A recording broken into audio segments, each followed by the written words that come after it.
እሱም መንፈሳዊ ነው ማለት ያህልጋል። ምንድነው መንፈሳዊ ሚዲያዎች ናችሁ። እኛም በኮሚሽን ሁሉንም ስርዓት ስብሰባዎች በጸሎት ነው የምንጀምረው።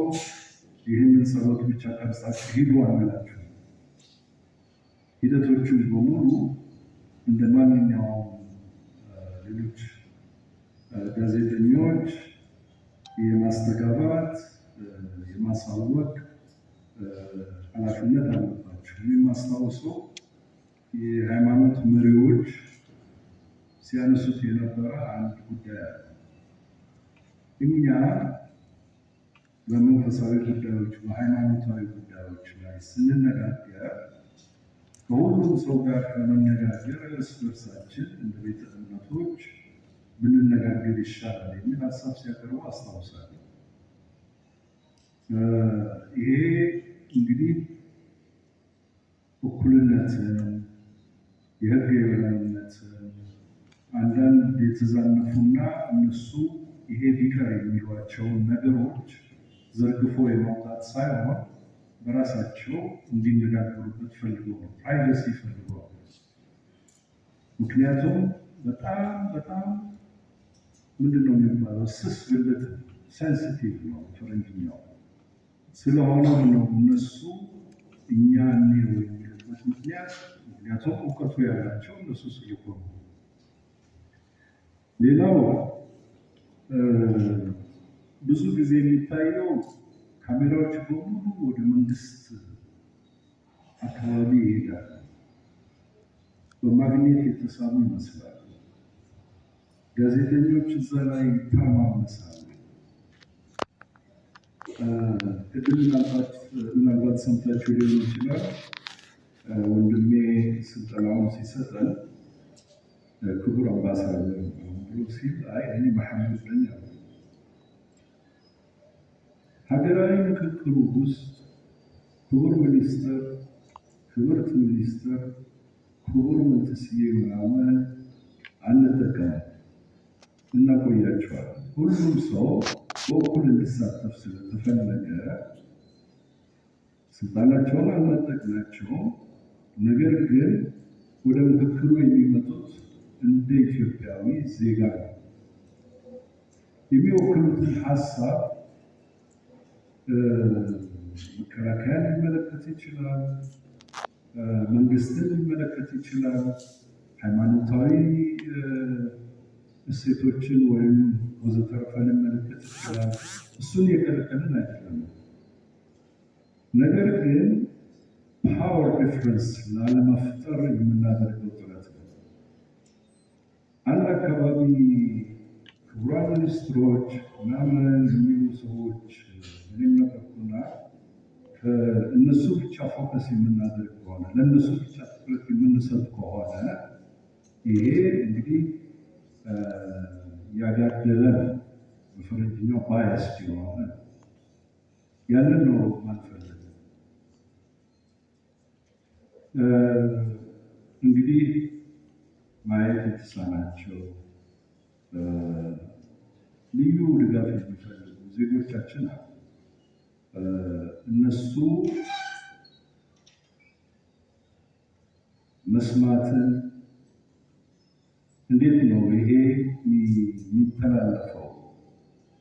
ባለሙያዎች አሉ፣ በቂ ናቸው በቂ አይደለም የሚለው አጠያያቂ ሊሆን ይችላል። ነገር ግን በተቻለ መጠን ሁሉም ማህበረሰብ ክፍሎች ሂደቱን ሊከታተሉት በሚችሉት ልክ እኛም ኃላፊነታችንን በመወጣት እንሞክራለን።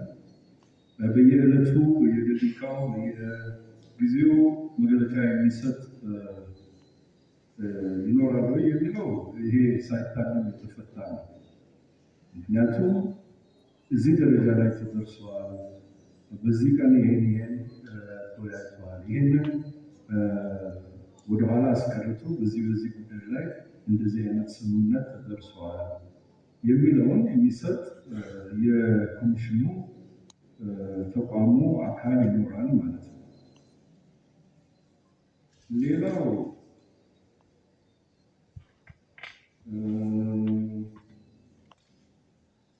ጥሩ ሀሳብ ከእናንተ የቀረበው ለሬዲዮ፣ ለሶሻል ሚዲያ፣ ለቲቪ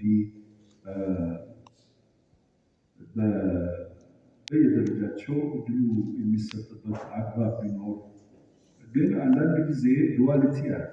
እኔ ሶሻል ሚዲያ ነኝ ቴሌቪዥንም ነኝ የሚላል። እኔ ሶሻል ሚዲያ አግባብ ይመቸዋል የሚለው ወይም እሷ ነች ምትመት እኛ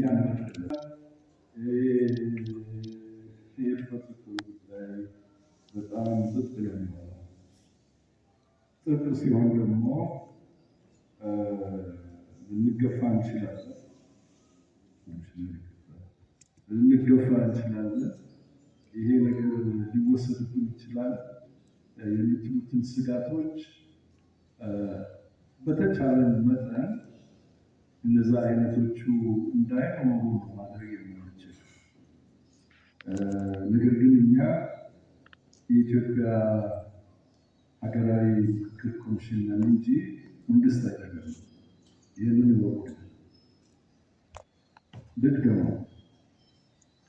እኛ የኢትዮጵያ ሀገራዊ ምክክር ኮሚሽን በአዋጅ የተመሰረተ በአዋጅ 1265 ህዝባር 2014 የተመሰረተ ይገባቸዋል። አማርኛ ሌሎች ጥያቄዎችን ለኮሚሽነሮች ሰዋቸዋለሁ። የተወሰኑትን ለመመለስ ሞክሬያለሁ። አመሰግናለሁ። እሺ፣ እንደምን ዋላችሁ? በጣም ታምራላችሁ። ነገር ደግሞ ንቅት እንዳላችሁ ምንም የመዳሰር ስሜት አይታይም። ይሄ የሚያሳየው ፕሮግራሙ ተወዳጅ እንደነበረ ይመስለኛል። በእናንተ ቋንቋ ባይሆን ኖሮ ትንሽ የመሰረዝ የመሰላሰት ነገር ታይ ነበርና ሳን ኢንዲኬሽን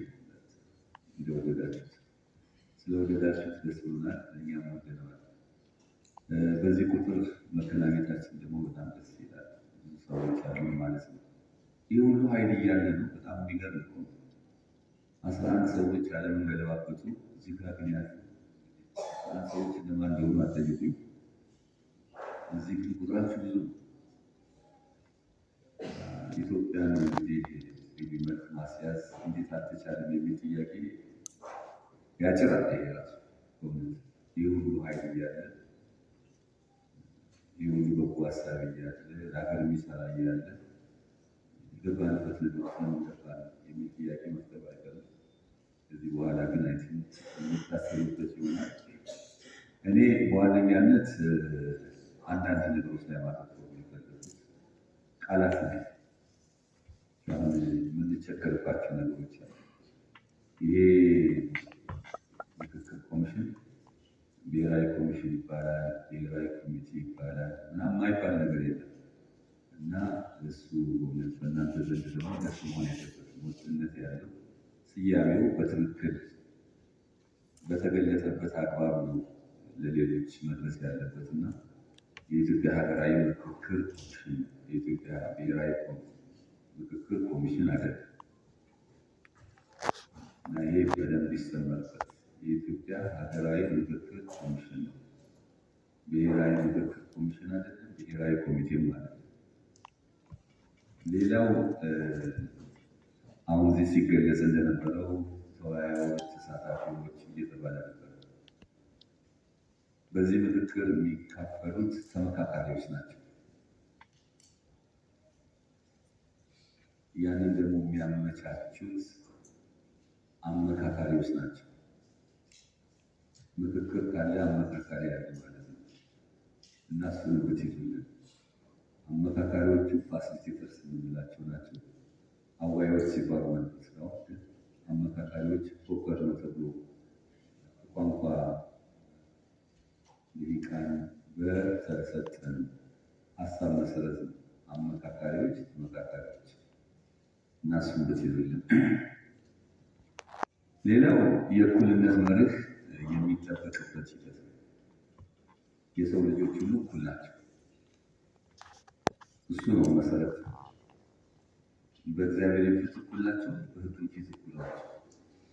ይሄ በጣም ኤክሰርሳይዝ የሚደረግ መልክ ነው። እዛ ጋር ሲመጣ ቅድም አምባሳደር ማሙድ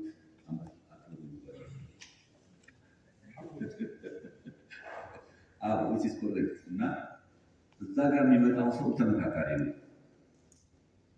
እዛ አዳራሽ የሚመጣ ሰው ተመካካሪ ነው። ጠቅላይ ሚኒስትርም ቢሆን ተመካካሪ ነው። ግልጽ ነው። በዛ ደረጃ ነው እኛ የምናየው። ክብ እንትናችን አይታችሁ ከሆነ ልጓችን ክብ ነው።